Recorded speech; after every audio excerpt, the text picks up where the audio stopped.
কিনা? যারা ষড়যন্ত্র করে মেরেছে আমরা বলতে চাই তাদের যদি বিচার না করা হয় তাহলে টিমনাবাসী তাদেরকে শাস্তি করবে। কথা বলেন ঠিক কিনা? হাসিনা পালে যাওয়ার পরে আমরা খুশি হয়েছি ভাই, স্বৈরাচারী পালিয়ে যাওয়ার পরে আমরা খুশি হয়েছি ভাই। তাই তো আমরা সবাই মিলে নারে তাকবীরের একটা স্লোগান দেই না ভাই। কের মাহফিলের প্রধান বক্তা মাওলানা মোহাম্মদ ওমর ফারুক সিদ্দিকী সাহেব জানেন গো সবাই, আর আছেন জাহিদুল ইসলাম পঞ্চগড়ি দেখছেন গো সবাই। সবাই মওলা মালিকের গোলাম, সবাই মওলা আল্লাহর গোলাম, জান্নাতে যেতে চাই।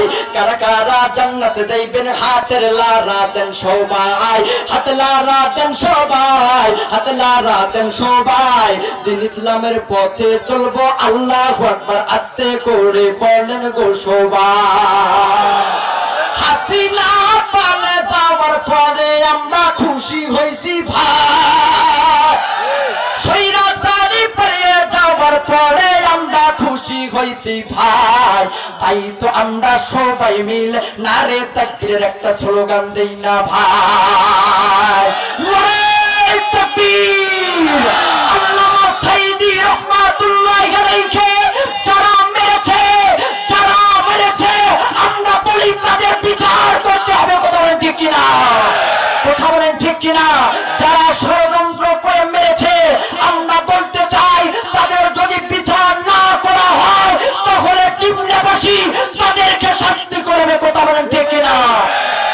প্রিয় ভাইরা আমার অত্যন্ত মহব্বত আমার প্রিয় শায়েখ মাওলানা ওমর ফারুক সিদ্দিকী সাহেব এসে গেছে, আর আমি কথা বলতে চাই না।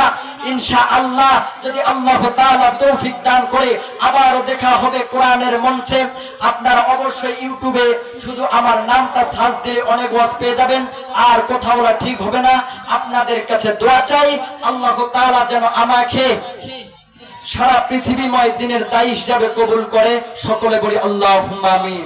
আর আমার মহব্বতের প্রিয় মানুষ মাওলানা ওমর ফারুক সিদ্দিকী সাহেবকে যেন আল্লাহ তাআলা আজহারী সাহেবের মতো কবুল করে। আরো জোরে আমিন হবে না? ইনশাআল্লাহ দেখা হবে আবার কোন কোরআনের মঞ্চে। নাসরুম মিনাল্লাহি ওয়া ফাতহুম করিব। আসসালামু আলাইকুম ওয়া রাহমাতুল্লাহি ওয়া বারাকাতুহু।